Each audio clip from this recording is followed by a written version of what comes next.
18th.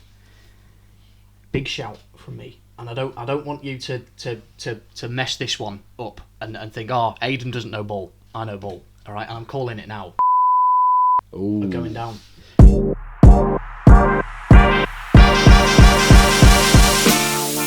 Hello. We're going to predict the Premier League because we're very good at predicting boxing and we do football stuff. So hopefully we get these right. Yes. Please like and subscribe. Please subscribe. Please. We've got 19 subscribers. You 19. Know what I mean? What all you who are watching it. What's wrong with you? I'll have to bleep that. But what's wrong with you? Come on. Scum. We're just going to 20th to 1st. We're going to work through in sort of blocks, and we're going to start obviously bottom relegation zone. Do you want to kick us off with your bottom three and why? So I've gone for 20th Luton. Okay. I just think it's pretty self-explanatory, innit? They haven't been in the Premier League for a while. Yeah. There's no money. There's no. I've not really seen many signs that I've gone, oh, it's going to keep them up. I think they got Chong, which was a decent signing, but he hasn't really done anything in the Premier League, has he? So not really. No. He's done a lot for Birmingham, I think. So I don't know. I think it's just going to be a very rough season for them. 19th, maybe a bit of an interesting one. I've gone for Everton. I just think. Okay. I just think, you know, they've been sort of in and out of relegate, dipping their toes in it every year. You know, they're always scraping at the end of it. Yeah. And I just think Dijkbal doesn't keep them up this year. Really? If he manages to stay all year, then I don't think they stay up. Do you think even with, like, you know, they're going to have Calvert-Lewin back? They've got that. But I just think in the transfer window, I just don't think it's looked great. Yeah. Well. But it's Danjuma and Young. Young, Could be isn't a it, good just in the sign, transfer but window? Ashley Young. I mean, come on. 18th, I've gone Sheffield United. Okay. I just think fair. Again, it's a newly promoted team. Yeah. I haven't seen them really strengthen too well compared to like how Fulham have and Brentford and stuff in the past few years. Yeah, I mean, when they came up the first time, they did shock us a bit with how high they finished, and they got a lot of the same players, sort of. You know, they got Fleck, Lundstrom. Yeah, John McBurney, Fleck, he was pretty good. Less said about McBurney, the better. Yeah. You little bastard. They've got some. They've got some decent players, but yeah. I mean, do you know what? I put Sheffield United bottom. Okay. Fucking Ollie McBurney. Wow. Okay. Ollie McBurney's not going to score any goals in the Prem. So 0 goals. Mark my words. 0 goals in the Premier League. Wow.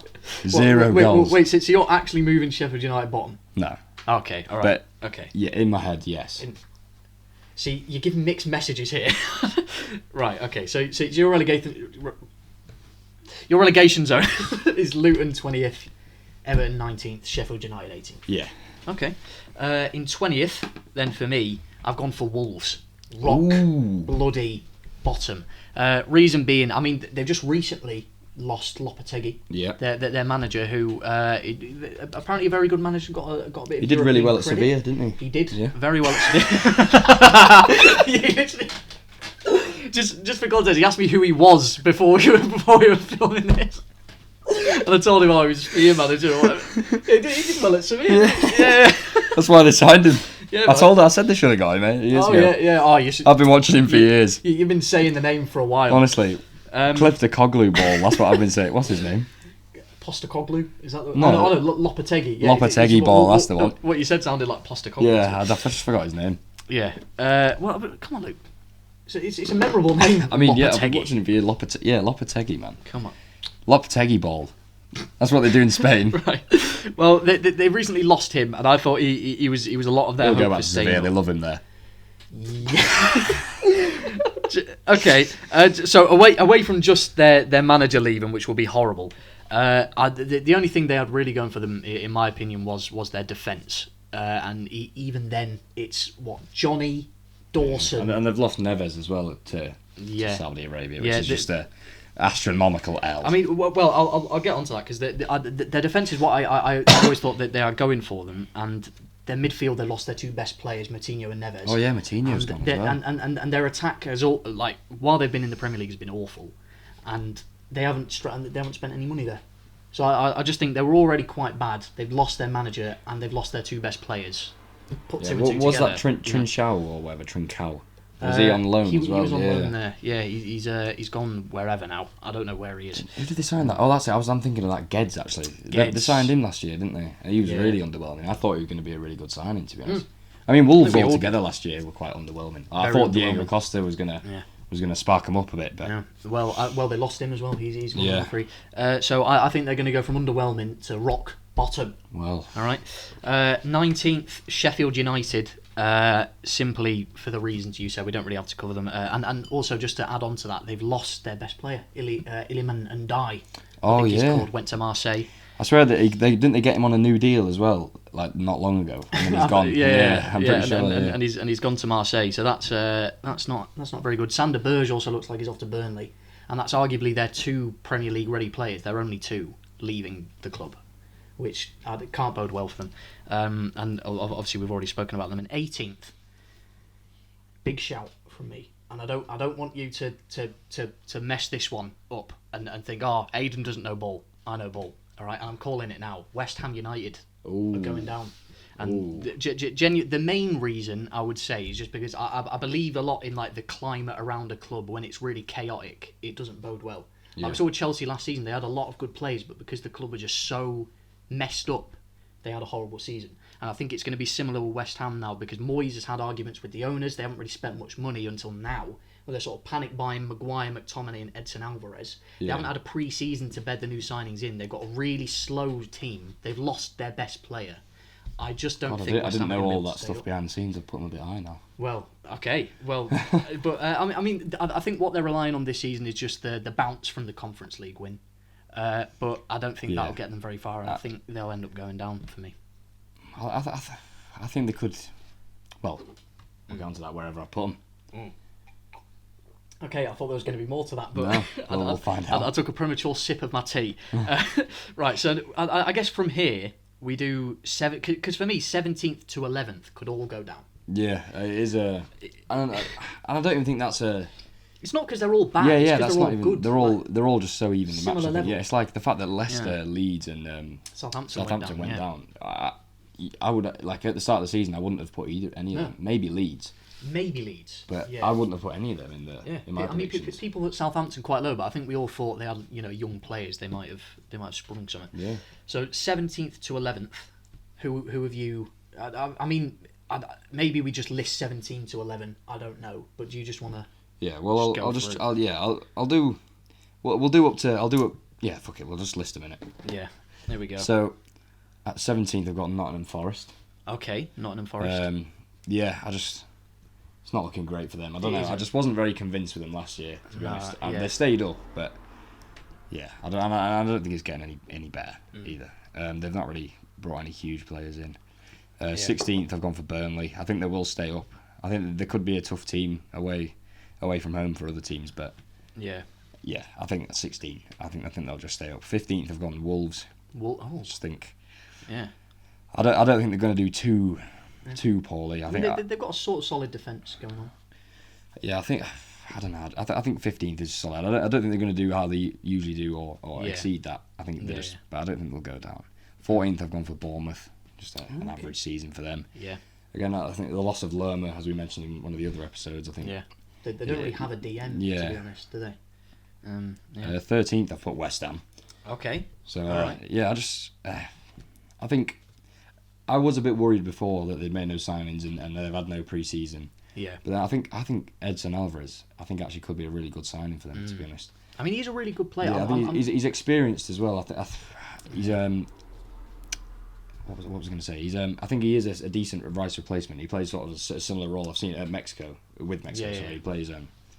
plays a similar role for them. Yeah. I think he could fill that role. I don't think he's as tall. I think he's a bit short. I mean, for me, it's not necessarily that I think he's a bad signing. I just think for me, like I always worry about players who have joined the club that haven't had a pre-season to sort of that is definitely a worry, because they seem to be late starts. Like I remember with Casemiro for us, because we didn't have a pre-season with him for the first 2-3 games, everyone was saying McTominay was better, and it's like no, it's just that Casemiro needs to bed in.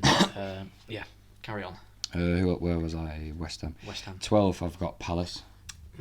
I just think, again, I think it's going to be a pretty average season for them. They've not fully replaced Zaha yet, have they? So I don't think so. Yeah. I don't think it's going to be amazing. I don't think it's going to be terrible for them. Yeah. 11th, Brentford. Okay. I'll put Brentford. I think they're not going to just not going to break into the top 10. But I think, well, as we were saying earlier, those positions they literally they could change all the time. So I think it could really be a mix sort of with my 8th to 14th could all mix up. These are the hardest to predict because when they know they're safe, their form drops off and they end up finishing lower. So usually you get the better teams at the start of the season finishing lower than the teams who had a good end to the season, and it just makes that really hard to predict. Because in 17th, 16th, 15th, they've got Forest, Burnley, Wolves. I think literally 14th and up, which is Bournemouth to Brentford. I think any of them, West Ham, Palace, Brentford, Bournemouth, any of them could finish in any of those positions. Yeah, exactly. I think that is a real sort of battle. Yeah, exactly. Like an unsung battle. You know what I mean? You wouldn't really notice it. That's probably going to be a bit of a fight for points there. And I think for me, it's similar this season with the top 8. With the top 8, is that I sort of found that well, at least from 8th to like 4th, 3rd type of thing, they were all sort of interchangeable. Like they're all really similar levels, and I feel like that's really weird in the Premier League now, where we've got so many teams. Like I don't remember like me being ever confused as I am this season. That was a horrible sentence. I don't remember being as confused as I am this season about where I think people are going to finish because they're all so evenly matched. Yeah, it is definitely a tough one, like, isn't it? I was struggling. Yeah, definitely. But you'll notice that in my relegation zone, I didn't put Luton to go down. They're in 17th because no doubt they're a weak side. I just think, like I said, sort of the opposite of what I said with West Ham, is that I do believe like the climate around a club is really important, and I just think Luton have a really good atmosphere at the minute. They've got things going on. I like their transfer policy, and they strike me as a club that they wouldn't mind just getting relegated this season because they're sort of going at their own pace and just coming back up. Yeah. Do you know what I mean? Because I think the way they're going could be really good, and I think also the fact that they're allowed to play at their home stadium this season as well, which looked in doubt. I think that would be really important for them. 16th, Bournemouth. I was worried about them to go down when Gary O'Neill was there, and I'm actually really, really, for Bournemouth, happy that they pulled the trigger early. Because I think with Gary O'Neill, they were sort of playing off vibes. Like, Gary O'Neill, in terms of their underlying stats, didn't actually improve them, but they were overperforming what they should have done, if that makes sense. Yeah. And I just think they were playing off vibes there. They've got a new manager in who's going to press a bit more, but I'm just worried about their defence. They've got loads of attacking options though, like Cliver, Anthony, Solanke. They've got like Traore and Billing. Oh yeah, Cliver's gone. Yeah, I think that could be a really good signing for them. Yeah, exactly. They've got loads of attacking options. So I think going forward they'll be really good. Defensively, I'm worried. 15th, Burnley. I'm really reluctant to put them higher because I've seen a lot of people put them 12th or like 10th, like a really like Brentford type team. I think they're really overestimating their win in the Championship, to be honest. Yeah, because it reminds me a bit of like Norwich, because I remember when they came up when they had Max Aarons. There's been a couple like Norwich when Leeds came up with Bielsa. Oh, when they came up with Bielsa, they finished like 9th, didn't they? Did they? Like that, oh my god! I think they did, yeah. Because I remember the season after, everyone was saying that. I remember that was a season that the top 6 was breaking. Everyone was, like they were putting Aston Villa, Leeds, and stuff Leicester, in their top 6. I remember strange. as well when Burnley first came up with Sean Dyche. They finished 7th, didn't they? Yeah. They got Europe. That was before the Conference League, but they got like Europe League qualifiers or something, didn't they? Yeah, something like that. Yeah. I don't rate them as high as other people do, and needless to say, I haven't watched much of the Championship. I do just worry that because of the attacking style of football they play, promoted teams tend to need a sort of solid defence. They need to rely on set pieces, and I just don't know if Burnley can do that like Luton and Sheffield can. Yeah. Do you know what I mean? So I think that there's a chance Luton are more that Brentford, Brighton that sort of climb higher in the league as opposed to Burnley doing that. I've put them rock bottom. Yeah, it could go either way, to be honest. I was close to putting Burnley relegated, to be honest, but I don't think I'd go that far. And I like the Dara O'Shea signing as well. Really good signing. 14th, Fulham. I'm worried about them because I don't think Jimenez will be able to replace Mitrovic's goals or Vinicius if they go with him. I think Jimenez could be a good signing for them, to be honest. Perhaps not replace Mitrovic's goals. Yeah, maybe they have to. I think maybe a change of just play style, perhaps. Yeah, could work. Maybe bring in a new winger, but I think they could utilise Jimenez really well. Yeah, I think if they bring in another winger or something like that, or someone to just go along as a partnership with him. Yeah, because I think Jimenez is more of that player who gets involved in the build-up, whereas Mitrovic is just a cold finisher. Yeah. I'm not convinced with Jimenez, especially since his injury. Yeah, true. To be honest, Arsenal. I'm not convinced in Fulham. Okay, I'm not convinced in Fulham's attack at all, really, because I think believing that Willian can do what he did last season again is a bit naive, especially with Jimenez in front of him. I don't hate know. Willian. I hate Willian. I can't believe he honked the gaff up at Arsenal. Scored 1 goal on his last game. That was his only goal. Yeah. And then he went to Brazil. I was like, oh, he's retiring. Yeah, he's gone back to Brazil. Came back to Fulham. Nice one. Prick. Sound. Yeah, well, I mean, there's talks with Saudi, but I don't think Fulham are letting him go. Marco Silva says he's really important, and I just think it's naive to believe that Willian is going to be able to continue at the rate he is. And then behind him, they've got, Dan James? He's not really a top-quality Prem winger. No. So I do worry about their attack. I think their defence is okay. I think their defence is really, really solid now that they've got Calvin Bassey in as well, and they've got their centre-back pairing of Ream and Tosin. Because I can't pronounce his surname. Tosin Adebayo. Adebayo. I think that's a solid effort. Adebayo. Yes, solid. I'm going to move on. 13th, Everton. I think there's a chance they have a really, really good season, just because I think the squad is already really well suited to how Dyche wants to play. And I remember that there's an unreleased episode, which is the first episode of the podcast, where I said that Everton could explode this season. I've really gone back on that because I don't explode because I thought like at the beginning of the season, a couple of transfers in the door, they could really like maybe push for a top half finish. Now I'm not so sure, but I do still think their squad is really suited to like a 4-4-2, especially now with Dan Zuma. Dominic Calvert-Lewin is like a Sean Dyche wet dream at striker. It's amazing. I just don't. I'm not sure about the transfers, which is why I put them probably a little lower than I would have wanted to, because I really back Dyche, and I think Everton have a really good squad for that. 12th, Nottingham Forest. A lot of people are putting them lower, and I see why, especially with the defensive options. Like, they've got a couple of injuries and they still don't really have a goalkeeper. They're doing things quite late, stuff like that. But I really like them going forward, and I like Steve Cooper as a manager. And then 11th, Crystal Palace. We've sort of already been through it, but I will put my balls on the line. I think Ahamada, is that his name? In Crystal Palace midfield. Oh yeah, Alhumada. He's played more minutes than anyone, or at least at one point in pre-season, he played more minutes than anyone in Palace's pre-season, and he was getting loads of assists, bags of assists. So I think I'm calling him to have a breakthrough season. I'm worried about Palace's squad. I'm worried about it, but they've got Guehi and Anderson, solid centre-back partnership, and I put here, which is probably a bit of like a cheers, Jeff. Hodgson does the job.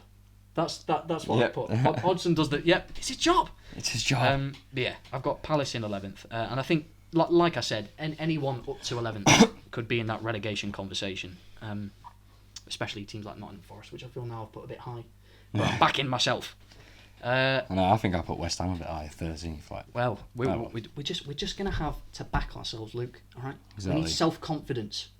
All right? That's what it's all about. Right, and now we're into the dirty stuff, the juiciness. Top 10. This is huge, and I think with this one, we'll go place by place and just trade and back and forth. Okay. Because I think this is going to be interesting. Hopefully, it's a podcast at the end of the day. Number 10. Who have you gone for? Fulham. I think they are going to have a decent season once again. I do rate Marco Silva.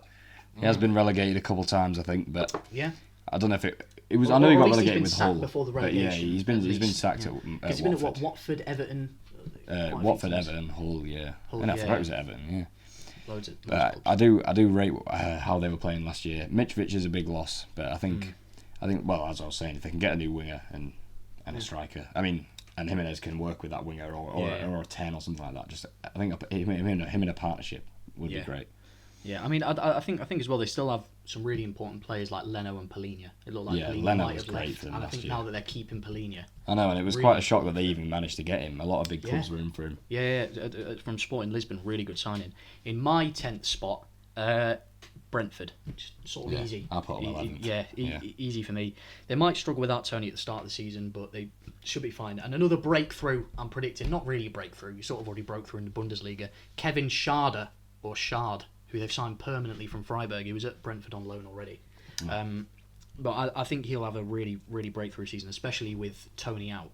And although I do think it will be tough to replace his goals at the start of the season, and a lot of people are saying, like, Tony sort of created everything, Schade is a really, really good player. They've got Wisser, who is sort of young and experienced. He's fine. And they've got Mbomo, who I rate. Yeah, I like him, yeah. Yeah, and I think the signing of Nathan Collins as well because they love having fucking huge guys in defence. I've liked Nathan Collins for a while. I always used to get him on career mode from Stoke when he was like 18. Yeah. And well, now that Wolves have got rid of him, it's a bit ropey.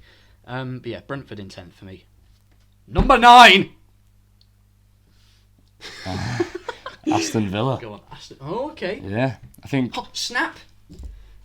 Did you put them as well? Yeah. I don't know. I just think it's still a decent season for them. Yeah. I think Unai Emery still stays. Definitely. You know, I don't think they're gonna get. I think there was a few teams missing out of the big 6, 7 sort of thing last year. Yeah. Like Tottenham, Chelsea, and Liverpool even for most of the season. So I think 9th is pretty good for them. Yeah. Pretty decent season. I've gone with the same just because I feel like again I've seen a couple of predictions where people are putting them 6th and very high. I just think for them it's more likely that they get like a really good European run as opposed to finishing high in the Premier League. Sort of similar to West Ham last season. They really had a really good European run, but they were still in a relegation conversation. And I think it'll be the same with Aston Villa, where that'll probably take its toll and then they'll end up finishing about 9th. I will say though, we did speak about their new signings in a podcast, but I do think it is relevant here that I just don't think Tielemans is very great. I think there's doubts about Torres as well. Diaby's undoubtedly a great signing, but yeah, that's a brilliant signing. I just feel like we've done this. I think Villa Torres before. would. I think he was at Villarreal before, wasn't he, Emery? Yeah. And he was doing really well at there, and it was quite a shock that he left to go to take the Villa job, especially after Arsenal. Yeah, so. Yeah, I think Pau Torres could be really good for him, to be honest. I just especially have a in Europe. I think those kind of players, they've got experience. Emery loves a Europe competition, doesn't he? Yeah. He lost the final with Arsenal though, but that's fine. Get in there, Emery. I mean, just to finish on Villa, I just think we've done this before with them, where they've got a couple good players in the door, and we got overexcited. We put them really high, and they've just underperformed. Yeah. So I'm just wary of doing it again. Number 8. Brighton. Snap. Really? Yeah. Oh, there we go. Brighton in... Brighton. Snap. Snap. Fucking hell. Yeah. Brighton in 8th as well. I think it's a pretty self-explanatory one. You know, I don't think they're going to decrease. I don't think they're going to increase. No, yeah. You know what I mean? Really. Steady season. It's still really is a really good season for Brighton. Definitely, you know, breaking into Europe. They could maybe break into Europe this year. Evan know. Ferguson, they've got him on a new deal last year, so he could be a main part of the team this year. Yeah, definitely. And since De Zerbi came in, their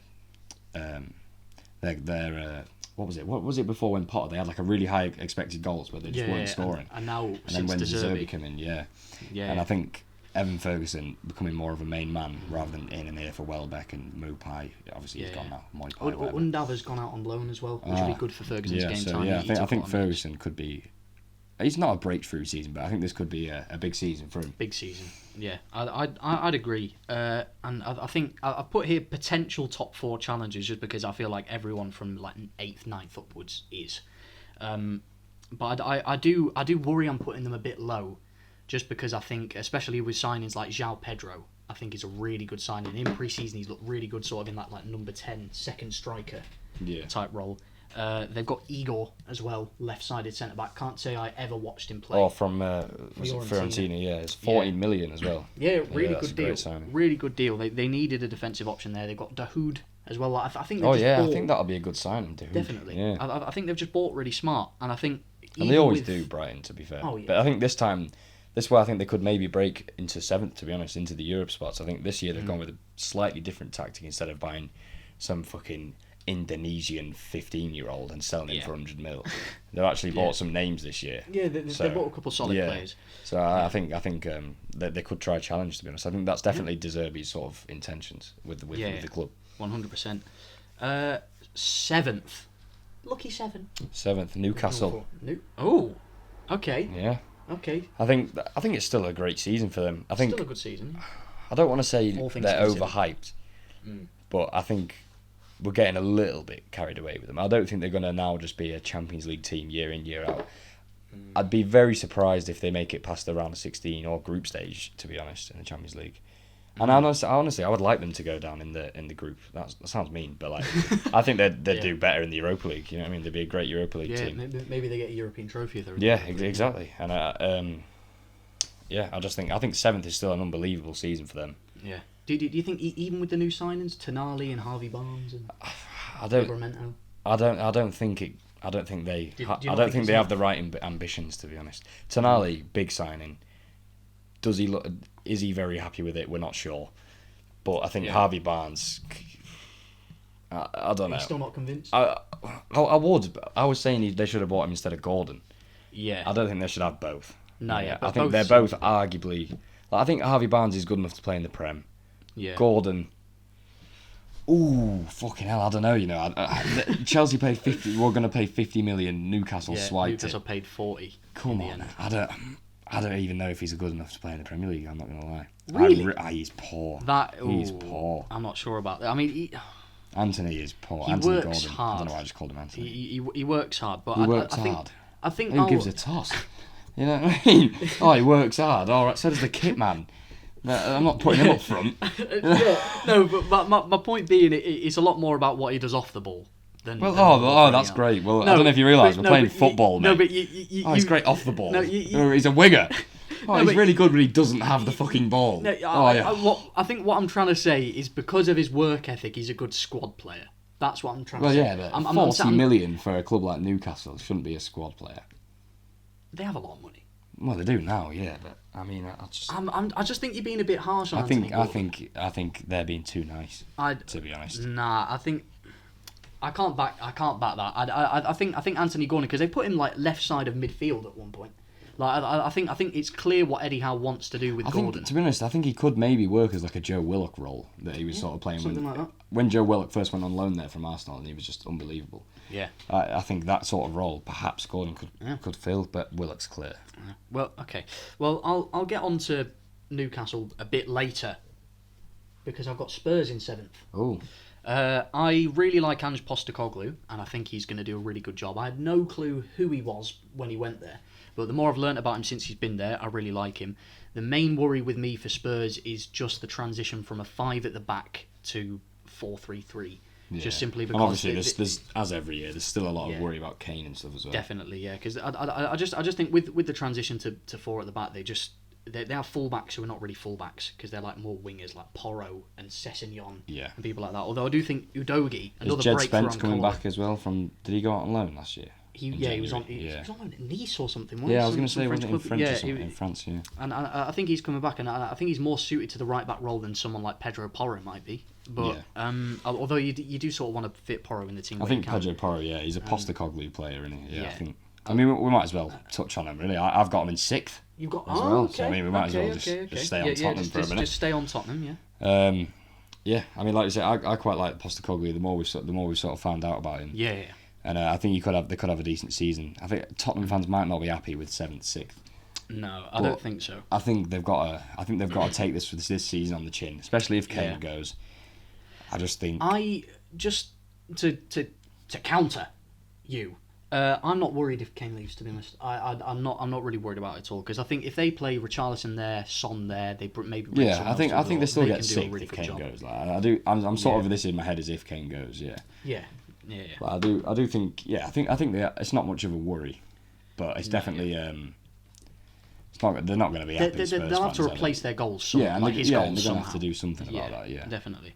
They've signed Mickey van der Ven as well as a centre back who looks like a promising young. It wasn't only like 20 million or something. Yeah, really good deal. I think they're still sniffing around tap sober, and I'm not sure if they're going to get that done or if that's collapsed. That would be an alright sign, to be fair. That'd be a really good sign. Yeah, that'd be he's sort of their replacement for the David Sanchez a couple of years ago. It's 4 years ago now. Yeah, I mean the thing is though with Spurs, the reason I've got them in 7th, sort of, I'm really reluctant to put Spurs any higher is just sort of because they've got to replace their whole spine. They've got a new goalkeeper called Vicario, and I'm assuming he's going to play over Lloris.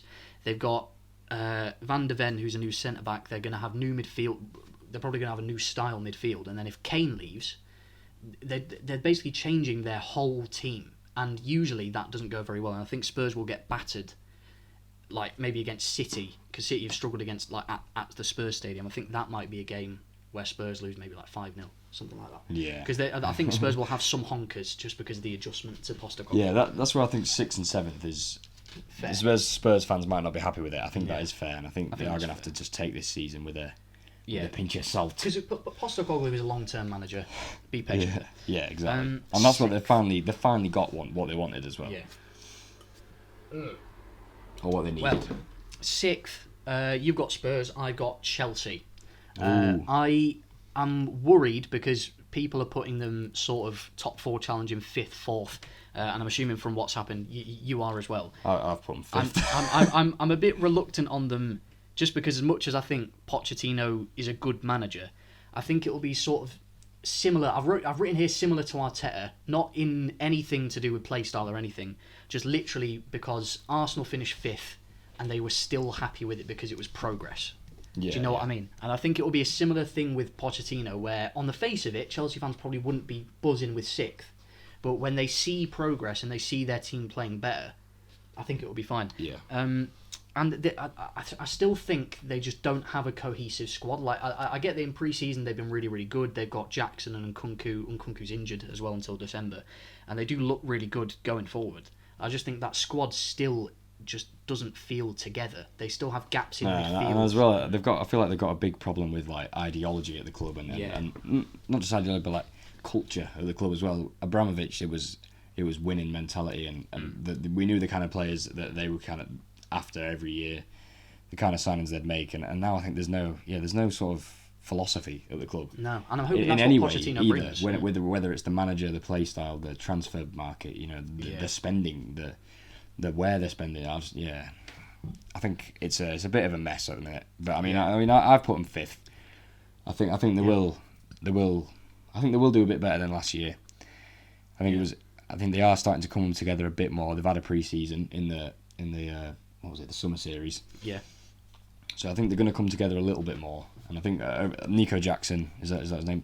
Yeah, or Nicholas Jackson or something. Yeah, and obviously Nkunku's out for the first few months till December, I think. But them two have looked great in pre-season. Yeah. And I think they could definitely improve. I don't think they'll break into the top 4, but no. I think they'll definitely have a really good season. Yeah. And like that was actually a great point. Yeah, like Arsenal were happy with 5th. Because it is definitely progress, yeah. Yeah, exactly, yeah. Now, you've put Newcastle quite low compared to me, because I've put Newcastle in 5th. And I think people... Because you said they were like overhyped, we don't really want to put them in like top 4 conversations yet, because they're not really there yet. I've seen a lot of people put them similarly to where you've put them. And I just think it's similar with Chelsea as well. I just think we're forgetting last season and we're just focusing on what's happening in pre-season, the fact that Newcastle are going to have Europe. And I think we're forgetting the amount of progress Newcastle made last season won't be short-term. Because Eddie Howe's put in a long-term plan, he's got players that will work for him, and I think even with Europe, Newcastle will definitely challenge for the top 4. Now that they've bolstered their squad, they've got Tonali in the door, who I think is a really, really good signing. Yeah, that is great. Barnes will work really good on the left as well when they don't want to put Isak there like they have been doing. Livermento's great for depth, and I've put here, which again sounds a little bit glazing, don't doubt Eddie Howe, because like I've always compared him to like Klopp, and I think it'll be that thing where I'm not worried about overestimating Newcastle because Eddie Howe clearly has a plan, and I think the club are really well run, and I think they will challenge for top 4 again. Yeah. It's not a terrible, as we keep saying, I think this gap of positions from 13th, maybe 12th and above, I think could all sort of challenge for all the positions. I think it's potentially. It is a really close one this year. I think it gets. I think it's getting more and more like this every year. Yeah, and I think the Premier League's just becoming more and more of an insane super league, isn't it? Like, yeah, almost. Yeah, every year. It's hoovering up all the European talent. And just making it. And the fact that Newcastle and Villa and Brighton, teams like that, who were formerly, I'm not being funny, all 3 of those teams were in the Championship 4 or 5 years ago. Yeah. So it's really exciting. Who have you got in 4th? Manchester United. Ooh. Okay. Because I think 3rd was a great season last year. New manager bounce. That's what I'm calling it. New manager bounce. No, okay. I'm not calling that. It's only 4th. But I think. Like we were saying, I think a lot of teams were missing last year. Tottenham, Chelsea, who are putting 6th and 5th. So I think it could be a tougher fight to get there this year, but I still think you'll make top 4. Okay, yeah, fair. I've got Liverpool in 4th, and the main reason is just I think they're going to score loads of goals. I like the system change. I like that Klopp's thinking a bit more outside the box and he's not being as bloody stubborn Yeah. as he was last season. I'm just worried about two things. One is the defence, I think is still ropey. And two, I'm worried about the squad, especially in midfield. We're losing Henderson and Fabinho. Yeah, And I mean, we touched on that drastically in the last one. So if you want to watch that, check out the last podcast because no one's watched. Yeah, no one's fucking watched No that one's one. watched Can it. someone go back and watch Please. CCF 3? Watch it, please. Someone. So do you know what? I'm not going to talk about Liverpool's midfield because you're going to have to go watch that. Find out. Back Come then. on my channel and find it. Subscribe while you're there, you pillock. Yeah, but I just think Liverpool. The notes I put here literally just loads of goals, poor defence. That's what it is for Liverpool.